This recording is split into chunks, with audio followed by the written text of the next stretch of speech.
आपण बघणार आहोत अंड्याची भाजी, अंडा बटाट्याची भाजी. आपण कांदा टाकला आणि तेजपत्ता टाकला. अंडे आणि बटाटे आपण इथे कापून घेतलेले आहेत.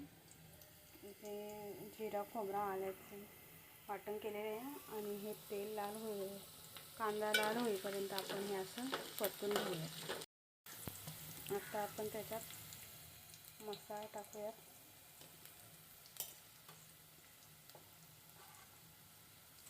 आणि हळद आणि वाटून टाकूया.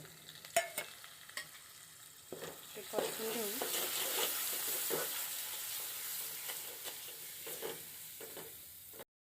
बटाटा आणि अंडा आपण त्याच्यामध्ये आता बटाटा टाकून घेऊया.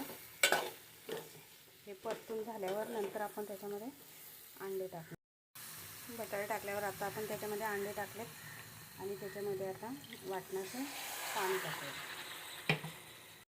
त्याच्यामध्ये आता आपण पाणी आणि मीठ टाकून घेतले. त्याच्यावर आता आपण झाकण ठेवूया.